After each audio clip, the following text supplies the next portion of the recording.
إن الحمد لله نحمده ونستعينه ونستغفره ونعوذ بالله من شرور أنفسنا ومن سيئات أعمالنا من يهده الله فلا مضل له ومن يضلل فلا هادي له وأشهد أن لا إله إلا الله وحده لا شريك له وأشهد أن محمدا عبده ورسوله أما بعد قال الله تعالى في موازين آخر ولعبد مؤمن خير من مشرك ولو أعجبكم أولئك يدعون إلى النار۔ ہر قسم کی حمد و ثنا، تعریف و توصیف بڑائی اور کبریائی لائق اور زیبا ہے اس اللہ رب العالمین کے لیے جو ہم سب کا خالق و مالک ہے۔ درود و سلام کے بیش بہا نذرانے ذات مقدسہ مطہرہ پر جو ہم سب کے بیچ رشد و ہدایت بنا کر کے بھیجے گئے، جن کا نام نامی اسم گرامی احمد مجتبیٰ محمد مصطفیٰ صلی اللہ علیہ وسلم۔ میرے بھائیوں اور بزرگوں اور پردہ نشین ماں اور بہنوں، اللہ رب العالمین کی توفیق سے میں نے پچھلے جمعہ کو پچھلے خطبے میں نے حسن اخلاق کے بارے میں تفصیل سے بات کرنے کی کوشش کی تھی، اور آج بھی اسی موضوع کو انشاءاللہ آگے بڑھانے کی کوشش کر رہا ہوں۔ اللہ رب العالمین نے پوری دنیا میں بسنے والے انسانوں کی دو کیٹیگریز بیان فرمائی ہیں، دو طرح کے لوگوں کو بیان فرمایا۔ اس میں سے ایک مومن ہوتا ہے اور دوسرا کافر ہوتا ہے، اور قرآن حکیم کے اندر تین چیزیں اللہ رب العالمین نے بیان فرمائی۔ اس میں سے ایک کافر ہے، ایک مومن ہے، اور ایک تیسرے نمبر کا وہ شخص ہے جسے منافق کہا جاتا ہے۔ نہ تو وہ اوپر سے مسلمان ہے، اندر سے کافر بھی ہے، اندر سے بہت ساری چیزوں کا انکار ہے۔ تو سب سے خطرناک جو کیٹیگریز ہے وہ یہ ہے، سورہ المائدہ کے اندر اللہ رب العالمین نے فرمایا کہ ان المنافقین فی الدرک الاسفل من النار، کہ منافق جہنم کے سب سے نچلے طبقے والی آگ میں رہے گا، سب سے نچلے طبقے۔ اتنی بڑی وعید کافروں کے بارے میں نہیں آئی ہے جتنی بڑی منافق کے بارے میں آئی ہے، جو دھوکہ دے اللہ اس کے رسول۔ بعض لوگ تھے رسول اللہ صلی اللہ علیہ وسلم کے دور میں کہ جو آتے تھے اور کہتے تھے اللہ کی قسم آپ اللہ کے رسول ہیں۔ سورہ منافقون اللہ رب العالمین نے اسی موضوع پر اتارا اور کہا کہ سچی بات، اللہ رب العالمین نے کہا سچی بات تو یہ ہے کہ اے رسول، ہم جانتے ہیں کہ آپ سچے رسول ہیں، لیکن یہ جو دعوے کر رہے ہیں یہ جھوٹے ہیں، ان کے اندر آپ کی رسالت نہیں ہے، آپ کو یہ رسول نہیں مان رہے، یہ منافق ہیں۔ منافق ایسے لوگ اس دور کے اندر بھی تھے اور آج کے دور کے اندر بھی ہیں۔ حالانکہ یہ میرا آج کا ٹاپک نہیں ہے، آج کا موضوع نہیں ہے، میں اسی موضوع کو آگے بڑھانے کی کوشش کر رہا ہوں کہ اللہ رب العالمین نے حسن اخلاق کے بارے میں اتنی اہم باتیں فرمائی ہیں کہ جس کا اندازہ اس حدیث سے ہو سکتا ہے، جس کی راویہ حضرت اماں عائشہ رضی اللہ عنہ۔ اماں عائشہ رضی اللہ عنہ فرماتی ہیں کہ رسول اللہ صلی اللہ علیہ وسلم نے فرمایا ان المؤمن لیدرک بحسن خلقہ درجۃ الصائم القائم، کہ مومن اپنے اچھے اخلاق کی وجہ سے رات بھر قیام کرنے اور دن بھر روزہ رکھنے والے کے درجات کو پا لیتا ہے۔ یہ روایت ابو داؤد کے اندر صحیح سند کے ساتھ میں حدیث نمبر 4798 نمبر پر موجود ہے۔ تو اللہ کے حبیب صلی اللہ علیہ وسلم فرماتے ہیں کہ مومن کی خوبصورتی یہ ہے، مومن کا مقام یہ ہے کہ اگر مومن حسن اخلاق نہ رکھتا ہو، اگر وہ اچھے اخلاق والا نہ ہو، اگر وہ اچھے مزاج والا نہ ہو، تو بہرحال وہ مکمل طور پر مومن نہیں ہو سکتا۔ اگرچہ اسے مسلمان کہا جائے گا لیکن مومن نہیں ہو سکتا۔ مومن کی خوبصورتی یہ ہے کہ ان المؤمن لیدرک بحسن خلقہ درجۃ الصائم القائم، مومن اپنے اچھے اخلاق کی وجہ سے، اس کی وجہ سے کہ لوگوں سے مسکرا کر بات کرتا ہے، لوگوں کے سامنے نرم طبیعت رکھتا ہے، لوگوں سے جب بات چیت کرتا ہے تو نرم لہجے میں کرتا ہے، اپنے گھر والوں کے لیے بہتر ہے اور باہر والوں کے لیے بھی بہتر ہے۔ اس حسن اخلاق کی وجہ سے آدمی رات بھر نماز پڑھنے اور دن بھر روزہ رکھنے والے کے مقام کو اپنے حسن اخلاق کی وجہ سے پا لیتا ہے. کتنی بڑی بات ہے اپنے حسن اخلاق کی وجہ سے. لیکن اس سے مراد یہ نہیں ہے کہ آدمی فرض نماز چھوڑ دے یا رمضان المبارک کے فرض روزے چھوڑ دے اور اس کا اخلاق بہتر ہو اور وہ مومن اس درجے کو پالے. یہ اس حدیث کا مفہوم نہیں ہے. حدیث کا مفہوم یہ ہے کہ رمضان کے سوا جو اللہ کے بندے راتوں کو قیام کرتے ہیں, رات کو رکوع اور سجدے میں گزار دیتے ہیں اور دن کا نفلی روزہ رکھتے ہیں, ان تمام اعمال کو اس درجے تک مومن اپنے اچھے اخلاق کی وجہ سے پہنچ جاتا ہے. اچھا, اچھے اخلاق میں صرف مسکرا کر بولنا نہیں ہے, بلکہ بہت ساری وہ چیزیں ہیں جس کو میں نے پچھلے خطبے میں بیان کیا تھا. انصاف کی بات بولنا, ہمیشہ سچ بولنا, زبان کی پابندی رکھنا, اور اپنے کسی اندھے کو ٹھیک راستہ بتانا, کسی انجان انسان کو ٹھیک راستہ بتانا اور آسان کر دینا اس کے کام کو. کسی کی کوئی چیز ہے اس کے اپنی منزل تک جس کا وہ حق ہے اس تک پہنچا دینا وغیرہ وغیرہ. یہ تمام حسن اخلاق میں یہ چیزیں داخل ہیں کہ آدمی کا اخلاق ایسا ہو. میں نے پچھلے خطبے میں کہا تھا کہ مومن صرف وہ مسجدوں تک نہیں پہچانا جاتا ہے, بلکہ اس کے اچھے اخلاق کی وجہ سے ایک دیکھنے والا یہ سمجھ لیتا ہے کہ یہ محمد رسول اللہ کا غلام ہے. اور جی چاہتا ہے کہ میں اس روایت کو پھر بیان کروں. میں اکثر اس روایت کو بیان کیا کرتا ہوں کہ ایک یہودی کی دکان تھی اور ایک دم آمنے سامنے ٹھیک ایک مسلمان کی دکان تھی. اب یہودیوں کو یہ یقین تھا کہ کلمہ لا الہ الا اللہ محمد رسول اللہ پڑھنے والا کبھی ناپ تول میں کمی نہیں کرتا ہے, ڈپلیکیٹ کو اوریجنل کہہ کر نہیں بیچتا ہے, کبھی وہ ملاوٹ کر کے کوئی سامان اپنی دکان پر نہیں بیچتا. یہودی بھی مانتے تھے صحابہ کرام کی زندگیاں دیکھ کر. آج مسلمان کی دکان دیکھ کر, آج مسلمان کی زندگیاں دیکھ کر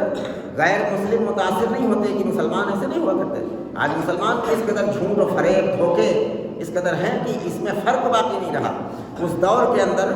صحابہ کرام کے اچھے اخلاق کو اور ان کی امانت داری اور ایمانداری کو دیکھ کر یہ غیر مسلم کافر جو تھے, جو اسلام کے دشمن تھے, وہ اس بات کو محسوس کرتے تھے کہ یہ وہ شخص ہے, یہ اس مذہب کا ماننے والا ہے کہ اسے نام طور میں کمی نہیں ہو سکتی اور اس کے سودے میں فریب نہیں ہو سکتا. یہ پہچان ہوا کرتی. یہودی چنانچہ وہ اپنے برادری کی دکان کو چھوڑ کر مسلمان کی دکان پر پہنچا اور اس نے کہا کہ بھائی مجھے جو لینا ہے جو. تو کہا ٹھیک ہے جو میرے پاس ہے. تو اس مسلمان نے, اس صحابی رسول نے, جو ظاہر ہے کہ جو 5 نمازیں محمد رسول اللہ کے پیچھے پڑھتا ہو اس کی تربیت کیسی ہوگی, اس کا نیچر اور اس کا مزاج کیسا ہوگا. تو کہا کہ میرے پاس جو ہے, لیکن اس سے پہلے میں ایک مشورہ آپ کو دیتا ہوں. کہا بتائیے. کہا کہ میرے سامنے والے دکاندار سے آپ جو لے لیجیے. اس نے کہا ایسا کیوں ہے. کہا کہ میں دیکھ رہا ہوں صبح سے کہ میرے سامنے والے دکاندار کے پاس کوئی گراہک نہیں آیا, کوئی کسٹمر نہیں آیا. اللہ نے میرے بچوں کے روزی کا انتظام کر دیا ہے. میرے پاس کافی کسٹمر آ چکے ہیں, میں کافی سودا بیچ چکا ہوں. اور میں دیکھتا ہوں کہ سامنے والے دکاندار وہ اگرچہ یہودی ہے لیکن انسان ہونے کے ناطے وہ ہمارا بھائی ہے. اس کی دکان پر صبح سے کوئی کسٹمر نہیں آیا, لہذا جو مجھ سے لینے کے بجائے آپ فلاں سامنے والے شخص سے لے لیجیے. چنانچہ وہ یہودی پہنچتا ہے اپنی برادری کی دکان پر اور اس نے پورے حالات کو بیان فرمایا کہ وہ سامنے والا جو تمہارا دکاندار ہے وہ تمہیں اپنا بھائی کہہ رہا تھا اور اس نے مجھے بھیجا ہے کہ تم مجھ سے جو لینے کے بجائے سامنے والے دکاندار سے لے لیجئے, تاکہ میں دیکھتا ہوں کہ صبح سے اس کی دکان پر کوئی کسٹمر نہیں آیا, ہو سکتا ہے اس کے بچوں کی روزی کا انتظام نہ ہو, تو آپ اس کی دکان سے لے لیجئے. وہ اتنا متاثر ہوا, اس نے سوچا کہ میں رات دن اس کے بارے میں غلط گمان رکھتا تھا, بدگمانی رکھتا تھا, گالیاں دیتا تھا, اور اس شخص کے اندر اس قدر ہمدردی ہے ہمارے بچوں کی کہ اس نے اپنے دکان کا کسٹمر, اپنے دکان کا گراہک میری دکان پر بھیج دیا. اس نے کہا ٹھیک ہے میں جو دیتا ہوں تم کو, لیکن میں تمہارے ساتھ چلتا ہوں. اس نے جو دیا اور وہ گراہک جو تھا یہودی اور وہ دکاندار دونوں اپنی دکان سے اتر کر سامنے والے محمد رسول اللہ صلی اللہ علیہ وسلم کے غلام کے پاس آئے اور کہا، اب پوچھا اس نے کیا بات ہے، اب کیا لینا ہے؟ کہا میں جو لے آیا ہوں، لیکن مجھے ایمان تمہاری دکان سے لینا ہے، ایمان تمہاری دکان سے لینا ہے۔ تو صحابی رسول نے کہا کہ کیا بات ہے کہ اتنے کم وقت میں آپ نے اتنا بڑا فیصلہ کیوں لے لیا؟ کیسے لے لیا اتنا بڑا فیصلہ کہ اپنا پورا دین دھرم بدل دیا جائے، اپنا پورا مذہب بدل دیا جائے؟ یہ فیصلہ لیتے ہوئے آدمی کو سالوں لگ جاتے ہیں۔ آدمی قرآن حدیث کی بات کو سنتا رہتا ہے، سالوں تک سنتا رہتا ہے۔ جب اس کا دل پوری طرح مطمئن ہو جاتا ہے تب وہ ساری چیزیں چھوڑ کر قرآن حدیث کی تعلیم پر آ جاتا ہے۔ اور اتنا متاثر ہوا اس ادا سے وہ یہودی کہ وہ دکاندار کو اور کسٹمر کو دونوں کو آنا پڑا محمد مصطفیٰ صلی اللہ علیہ وسلم کے غلام کی دکان پر۔ کہا مجھے ایمان تمہاری دکان سے لینا، مجھے کلمہ پڑھائیے، اشہد اللہ الہ الا اللہ واشہد ان محمدًا عبدہ ورسولہ، پڑھایا اور کہا کہ اتنا بڑا فیصلہ میں نے اس لیے لیا ہے کہ میں نے سوچا کہ جب جس مذہب کو ماننے والے ادنا انسان کے اخلاق کا یہ حال ہے تو اس مذہب کے لانے والے پیغمبر کے اخلاق کا کیا حال ہے؟ میرے بھائیوں، صحابہ کرام وہ تھے کہ جن کے اخلاق کو دیکھ کر محمد مصطفیٰ صلی اللہ علیہ وسلم کی شان بلند ہوتی تھی۔ آج ایک مسلمان جھوٹ بولتا ہوا نظر آتا ہے، اپنی دکان میں فراڈ کرتا ہوا نظر آتا ہے، نقلی کو اصلی کہہ کر بیچتا ہوا نظر آتا ہے، عہدے کو سوکھا کہہ کر بیچتا ہوا نظر آتا ہے، تو پھر یہ فرق باقی نہیں رہتا۔ آج یہی وجہ ہے کہ ہم کلمہ وہی پڑھتے ہیں، اسی قبلے کی طرف رخ کر کے نماز پڑھتے ہیں، اسی قرآن کو پڑھتے ہیں، لیکن ہمارے کردار اور ہمارے اعمال ایسے نہیں رہے کہ جس کی وجہ سے غیر مسلم دیکھ کر متاثر ہو کر اور مذہب اسلام کو پسند کریں اور ہم سب کے آقا جناب محمد رسول اللہ صلی اللہ علیہ وسلم کی شان کو بلند کیا جائے۔ یہ صحابہ کرام تھے جن کے اخلاق کی وجہ سے ان دونوں نے کلمہ پڑھا اور جو ہے وہ مسلمان ہوئے اور جنت کے حقدار بنے۔ اسی طریقے سے اماں عائشہ رضی اللہ عنہ کی ایک اور روایت ہے جو صحیح مسلم کے اندر موجود ہے، ان عائشہ رضی اللہ تعالی عنہا قال سمعت رسول اللہ صلی اللہ علیہ وسلم یقول، فرمایا کہ اماں عائشہ رضی اللہ عنہ فرماتی ہے کہ رسول اللہ صلی اللہ علیہ وسلم کو میں نے فرماتے ہوئے سنا۔ کیا سنا؟ کہا کہ اے عائشہ، تم لوگوں کے مقام اور مراتب کے حساب سے ان کی عزت افزائی کیا کرو، ان کی عزت کیا کرو۔ مذہب اسلام کے اندر جانتے ہو اونچ نیچ کیسا بتایا گیا؟ مذہب اسلام کے اندر اونچ نیچ حسب کی بنیاد پر قطعاً نہیں ہو سکتا، برادری کی بنیاد پر قطعاً نہیں ہو سکتا، مال و دولت کی بنیاد پر قطعاً نہیں ہو سکتا، کپڑوں کی بنیاد پر نہیں ہو سکتا۔ اونچ نیچ کا جو معاملہ رسول اللہ صلی اللہ علیہ وسلم نے بیان فرمایا وہ علم و تقویٰ کی بنیاد پر فرمایا۔ شعبوں و قبائل لتعارفوا، قبیلے اور شعبوں میں لوگوں کو اس لیے بانٹا گیا ہے تاکہ ایک دوسرے کو پہچانے،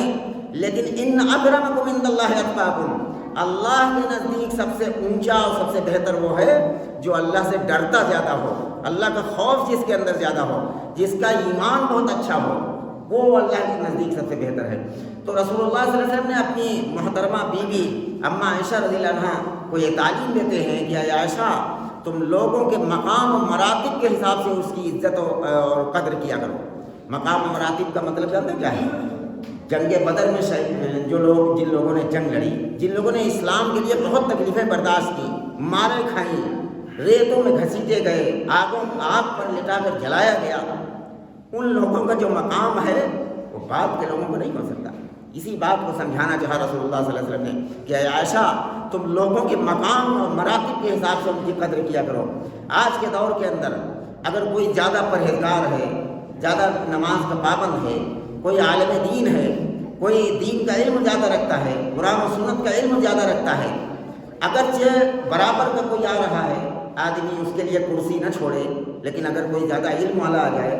کوئی زیادہ جو ہے نماز کا پابند ہو اور متقی پرہیزگار ہو، وہ شخص آ جائے تو ظاہر ہے اس کے لیے جگہ کر دینا چاہیے، یہ اس کے مقام کا معاملہ ہے۔ اماں عائشہ رضی اللہ عنہا کو رسول اللہ صلی اللہ علیہ وسلم نے تعلیم دی کہ لوگوں کے مقام و مراتب کے حساب سے اس کی قدر کرو۔ کوئی زیادہ علم والا ہے، کوئی زیادہ پرہیزگار ہے، کوئی زیادہ دین کی قربانیاں دیتا ہے، تو اس کو پہلے آگے بٹھایا جائے، اس کو آگے بلایا جائے۔ یہ مذہب اسلام کی تعلیم ہے۔ برادری اور حسب نسب کی بنیاد پر اونچ نیچ کا اسلام کے اندر کفر کے سوا کوئی معاملہ نہیں، یہ سب کفر اور جہالت کے جھگڑے ہیں۔ مذہب اسلام کے اندر جس چیز کو بلند کیا گیا ہے یہ وہ ہے کہ جس کا مقام دین میں زیادہ ہو۔ حضرت بلال کون تھے جانتے ہو؟ حبش کے رہنے والے، ہونٹ موٹے، شکل کالی، لیکن جانتے ہو صحابہ کرام نے کیسے کر کے دکھایا؟ حضرت عمر بن خطاب رضی اللہ تعالیٰ عنہ جس وقت امیر المومنین بنے اور دارالحکومت کے اندر، یہ واقعہ جو ہے امام احمد بن حنبل اپنے حکایت الصحابہ کے اندر لائے ہیں، لکھا ہوا ہے، فرماتے ہیں کہ جس وقت امیر المومنین عمر بن خطاب رضی اللہ تعالیٰ عنہ اپنے دارالحکومت کے اندر کچھ ملکی تعلق سے کچھ کام کر رہے تھے، کچھ لکھا پڑھی کر رہے تھے، بھئی ظاہر ہے کوئی بادشاہ ہوتا ہے، کوئی ملک کا پردھان منتری ہو، بہت سارے کام ہوتے ہیں اس کے، اپنے اس آفس کے اندر بہت سارے کام کر رہے تھے، اور ایک شخص نے آواز دی ابو سفیان آئے ہیں، امیر المومنین ابو سفیان آئے ہیں، کہا بٹھا دو باہر، اب زبیر آئے ہیں بٹھا دو باہر، فلاں آئے ہیں بٹھا دو باہر۔ جتنے لوگوں کو بتایا گیا جو بڑے اونچے بنو قریش کے لوگ سمجھے جاتے تھے، سب آتے چلے گئے۔ عمر بن خطاب رضی اللہ تعالیٰ نے کہا بٹھا دو باہر، میں اپنے کام سے ٹائم نکال کر بھی ملاقات کرتا ہوں۔ لیکن جس وقت ایک شخص نے یہ آواز لگائی اے امیر المومنین بلال آئے ہیں، حضرت عمر بن خطاب رضی اللہ تعالیٰ نے اپنا جھبا پکڑ کر کھڑے ہو گئے اور کہا بلاؤ میرے آقا بلال کو، بلاؤ میرے مولا بلال کو۔ بلال کا مقام حالانکہ شکل سے کالے ہیں، ہونٹ موٹے ہیں، ان کی قدر و قیمت دنیاوی حیثیت سے کوئی نہیں ہے، ایک امیہ کے غلام تھے، لیکن دین کے معاملے میں اتنی تکلیفیں برداشت کی حضرت بلال نے، تپتی ہوئی ریت میں گھسیٹا گیا اور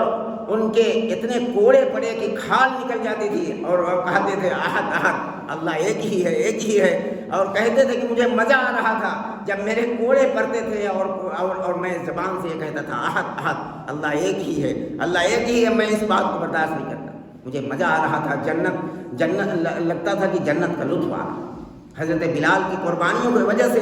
حضرت عمر بن خطاب لوگوں میں چمیگوئیاں ہونے لگی کہ عجیب انصاف کرتے ہیں عمر، کہ عمر ہم لوگ اتنے اونچے سمجھے جانے والے لوگ، بنو قریش کے، بنو ہاشم سے تعلق رکھنے والے لوگ، اور ہم لوگوں کو عمر نے باہر بٹھا دیا، اور یہ کالا غلام جیسے ہی آیا فوراً حضرت عمر کھڑے ہو گئے اور کہا بلاؤ میرے آقا بلال کو۔ آقا کہا حضرت عمر بن خطاب رضی اللہ تعالیٰ عنہ نے حضرت بلال کو، جن کے بدن پر لپیٹنے کے لیے ایک تہبند ہوا کرتا تھا، اکثر ننگی پیٹھ رہا کرتے تھے، دو کپڑے نہیں ہوا کرتے تھے اور کالے تھے۔ مذہب اسلام کے اندر اسی بات کو سکھایا رسول اللہ صلی اللہ علیہ وسلم نے کہ اے عائشہ تم لوگوں کے مقام و مراتب کے حساب سے ان کی قدر کیا کرو۔ حضرت عمر نے اسی کو کر کے دکھایا کہ ابو سفیان جو مکے کے سردار تھے، ایمان لانے سے پہلے، یزید کے دادا ہیں ابو سفیان، اور جو ہے معاویہ کے باپ، تو یہ لوگ جب آتے گئے حضرت عمر رضی اللہ تعالیٰ عنہ نے کہتے گئے کہ بٹھا دو باہر، میں کام سے فرصت پاؤں گا تب ان سے بات کرتا ہوں۔ اور جب لوگ چمگوئی کرنے لگے تو حضرت عمر بن خطاب رضی اللہ تعالیٰ عنہ نے کہا کہ اب سنو، تم لوگوں کو شاید اس بات سے تعجب ہوا ہوگا کہ میں نے بلال کو اندر پہلے کیوں بلایا۔ سنو، رسول اللہ صلی اللہ علیہ وسلم ہمیشہ بلال کو پہلے بلاتے تھے، اور میں کون ہوتا ہوں؟ جس وقت تم یہ بلال تپتی ہوئی ریت میں گھسیٹا جاتا تھا، سینے پر چٹانیں رکھ دی جاتی تھی اور نیچے کی تپتی ہوئی ریت میں گھسیٹا جاتا تھا، اور اس کے بدن پر کوڑے کے وہ نشان تھے کہ وہ کوڑا جہاں پڑتا تھا وہاں کی کھال لے کر چلا جاتا تھا، اس وقت تم لوگ میرے آقا کے پتھر مار رہے تھے۔ جتنی دیر تم نے ایمان قبول کروانے میں لگائی ہے اتنی دیر میں تمہیں اندر بلانے میں ضرور لگاؤ۔ یہ دین کا اصول ہے، یہ مذہب اسلام کا اصول ہے کہ اسلام میں کسی کی عزت کی جائے گی تو اس کے دینی مقام کے اعتبار سے۔ کاش کہ یہ دنیا کے اندر عام ہو جائے، یہ مسجد تک باقی رہا، یہ مسجد تک رہا ہے کہ جو علم اور تقوی میں زیادہ ہوتا ہے اسے امام بنا دیا جاتا ہے، لیکن میرے بھائی یہ پورے معاشرے میں عام ہونا چاہیے۔ کوئی حسب نسب، کوئی برادری کا تعلق اسلام میں نہیں ہے۔ اسلام جس برادری کا نام جانتا ہے وہ یہ ہے برادری ان اکرمکم عند اللہ اتقاکم، تم میں سب سے بہتر وہ شخص ہے جس کے اندر تقویٰ ہو، جو سب سے زیادہ اللہ سے ڈرتا ہو، مقام یہ ہے۔ اور حضرت عباس عبداللہ ابن عباس رضی اللہ تعالیٰ نے روایت کرتے ہیں، طبرانی کی حدیث نمبر 63 نمبر پر یہ روایت موجود ہے کہ رسول اللہ صلی اللہ علیہ وسلم نے کہا کعبے کو دیکھ کر، کعبے پر نظر ڈالی ہم سب کے آقا جناب محمد رسول اللہ صلی اللہ علیہ وسلم نے، اور کہا کہ اے کعبہ تیری شان کتنی بلند ہے، تو کتنا عظمت والا ہے، اور تیری عزت مومنین کے دل میں کس قدر ہے، تو کتنی قدر عظمت والا ہے، لیکن اے کعبہ ایک مومن کی شان، ایک مومن کی عزت تو جس سے بھی زیادہ بلند بالا کر ہے۔ کیا پتہ چلا؟ کعبے کی بے حرمتی کرنے والا، کعبے کی اینٹ کو توڑنے والا اس سے کم درجے کا مجرم ہے جتنا کسی انسان کی کسی مومن کی بے عزتی کرنے والا، اس کی حقارت کرنے والا جتنا بڑا مجرم ہے، اس سے چھوٹے درجے کا مجرم ہے جو کعبے کی اینٹ کو توڑ دے۔ بات سمجھ میں آ رہی؟ رسول اللہ صلی اللہ علیہ وسلم نے کعبے کی حرمت سے اور کعبے کی عزت سے زیادہ ایک مومن کی عزت کو بیان فرمایا۔ اور مومن وہ ہے جو کلمہ لا الہ الا اللہ محمد رسول اللہ کو پڑھتا ہو اور اسی پر جمع رہتا ہو، اللہ کے ساتھ شرک نہ کرتا ہو، اور دین کے اندر جو نئی چیزیں نکالی گئی ہوں ان چیزوں کو نہ مانتا ہو، بدعتوں کو نہ مانتا ہو، ایسا شخص مومن ہے۔ اس کی قدر و قیمت یہ کعبے کی دیوار سے، کعبے کی اینٹ سے زیادہ رسول اللہ صلی اللہ علیہ وسلم نے بیان فرمایا۔ اب ہم ذرا اس کو اپنے اندر غور کریں۔ ایک اور روایت طبرانی کے اندر موجود ہے، جس میں رسول اللہ صلی اللہ علیہ وسلم نے فرمایا کہ سود جو ہوتا ہے، سود کے 70 سے اوپر شعبے ہیں، لیکن سب سے بدترین شعبہ جو ہے سود کا، سب سے آخری شعبہ جس کا گناہ یہ ہے کہ اب کوئی شخص اپنی ماں سے زنا کرے، اس کے برابر۔ اور ایک مومن کی بے عزتی کرنے والا وہ 70 درجے سود سے زیادہ بدتر ہے، اس کے اوپر گناہ 70 گناہ۔ مومن کوئی معمولی چیز نہیں ہے میرے بھائی۔ ابھی اس بات کو سمجھنے، اگر اس بات کو اچھی طرح ذہن میں اتر جائے تو مسلمانوں کے اندر اتحاد پیدا ہو جائے، ایک دوسرے سے جڑ جائے، ایک دوسرے سے محبت کرنے لگ جائیں۔ بغیر محبت کے ایمان نہیں مکمل ہوتا ہے، جب تک محبت نہ آ جائے اس کے بغیر ایمان نہیں مکمل ہوتا۔ ابو سعید خدری رضی اللہ تعالیٰ عنہ فرماتے ہیں کہ آدمی کبھی کبھی جانتے ہو غربت سے چڑھتا ہے۔ کوئی آدمی مالدار ہے، اچھے کپڑے پہنے ہیں، اس کا مقام تو ہے، اس کے لیے کرسی چھوڑ دے گا، آئیے تشریف رکھیے۔ لیکن ایک ایمان والا ہے جو ایماندار ہے، بہت ایمانداری سے اپنا چھوٹا موٹا کوئی کاروبار کرتا ہے، کپڑے زیادہ اچھے نہیں پہن پاتا ہے، گاڑی اس کے پاس اچھی نہیں ہے، پیدل چلا آ رہا ہے، حالانکہ وہ ایمان والا ہے، لیکن اس کی قدر ایک مسلمان کے دل میں نہیں رہتی۔ ایک پیسے والا ہو، اچھے کپڑے پہنے ہو، اسلام کے اندر اس کو حرام، اور رسول اللہ صلی اللہ علیہ وسلم نے اس کو ایسی طرح بیان فرمایا ہے کہ آپ جو غربا، جو غریب ٹائپ کے لوگ ہیں ان کو سن کر سجدے میں گر جانا چاہیے۔ رسول اللہ صلی اللہ علیہ وسلم نے ایسی دعا مانگی، سجدے میں گر جانا چاہیے، جو تنگی کی حالت میں بھی اپنے ایمان کو بچائے ہوئے۔ رسول اللہ صلی اللہ علیہ وسلم نے دعا مانگی، اللہم حیینی مسکینا، اے اللہ مجھے جب تک زندہ رکھیے مسکینی کی حالت میں زندہ رکھیے، وتوفنی مسکینا، اے اللہ جب مجھے موت دے تو مسکینوں کی حالت میں دے۔ اور تیسرا جملہ فرمایا ایسا، واحشرنی فی زمرۃ المساکین، اے اللہ قیامت کے دن جب مجھے اٹھا تو مسکینوں کے جھرمٹ میں اٹھا، مسکینوں کے قافلے میں اٹھا۔ اب بتائیے ایک غریب ایماندار جس قافلے میں رسول اللہ صلی اللہ علیہ وسلم نے اٹھنے کی دعا مانگی، وہ قافلہ جہنم میں جائے گا کہ جنت میں جائے گا؟ جس کے آگے آگے رہنما اور راہبر کالی کملی والا محمد رسول اللہ ہو، وہ قافلہ جہنم کے اندر بھیج دیا جائے گا۔ میرے بھائیو، سجدے میں گر جانے کا مقام ہے کہ جو غریبی کی حالت میں زندگی گزار رہے ہیں اور اپنے ایمان کو بچائے ہوئے ہیں، نمازوں کی پابندی کر رہے ہیں، غریب ہیں، ان کو جو ہے 24 گھنٹے کی ضروریات بہت مشکل کو پوری ہوتی ہیں، تو میرے بھائیو ایسے لوگ کتنے قیمتی ہیں۔ رسول اللہ صلی اللہ علیہ وسلم نے دعا مانگی، اللہم حیینی مسکینا واتممنی مسکینا واحشرنی فی زمرۃ المساکین، اے اللہ جب تک زندہ کر رکھیے مسکینی کی حالت میں، جب موت دے تو مسکینی کی حالت میں، جب قیامت کے دن اٹھا تو مسکینوں کے قافلوں میں اٹھا۔ غربا اور مسکین جو لوگ ایمان بچا کر دنیا سے لے جاتے ہیں۔ اور ابو قتادہ رضی اللہ تعالیٰ عنہ فرماتے ہیں کہ جو شخص قیامت کے دن کی تکلیف سے بچنا چاہے، یہ روایت ابو داؤد کی، یہ روایت صحیح مسلم کے اندر موجود ہے کہ ابو قتادہ رضی اللہ تعالیٰ عنہ فرماتے ہیں کہ رسول اللہ صلی اللہ علیہ وسلم نے فرمایا کہ قیامت کے دن آپ سنتے رہتے ہیں اس بات کو کہ قیامت کے دن ایک میل کی بلندی پر سورج آئے گا اور زمین تانبے کی ہو جائے گی، پسینے میں کوئی شخص ڈوب جائے گا،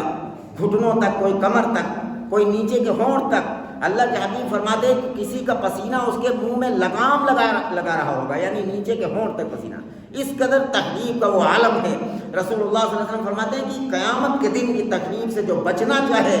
وہ دنیا کے اندر کسی مومن کو تکلیف نہ دے، بلکہ تکلیف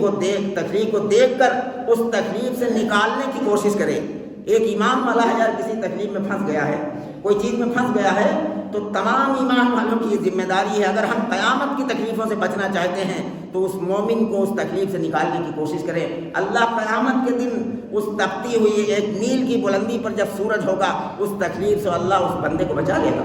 جو دنیا کے اندر مومن کو۔ اور اس میں رسول اللہ صلی اللہ علیہ وسلم نے وضاحت فرمائی، وہ یہ ہے کہ جیسے کسی مومن کو قرض دے دیا جائے، تو اگر وہ ٹائم پر نہیں ادا کر پا رہا کسی مجبوری کی وجہ سے، تو اگر قرض دینے والا اس کو تکلیف سے بچانے کے لیے اس کو مہلت دے دے کہ بھائی جا تیرے پاس جب ہوگا تب مجھے واپس کر دینا، یا تجھے آج کا تجھے وعدہ تھا تیرے پاس نہیں ہے، میں 1 مہینے کی اور مہلت دیتا ہوں، 2 مہینے کی اور مہلت دیتا ہوں، اگر ایسا کرتا ہے کوئی شخص تو اللہ کے حبیب فرماتے ہیں کہ قیامت کے دن اس کو اس تکلیف سے دور کر دیا جائے گا، وہ پسینے میں نہیں ڈوبے گا، وہ تانبے کی زمین اس پر گرمی کا اثر نہیں کرے گی، 1 میل کی بلندی پر سورج اس پر گرمی کا اثر نہیں کرے، وہ تمام کی تمام تکلیفوں سے بچ جائے گا۔ اور آخری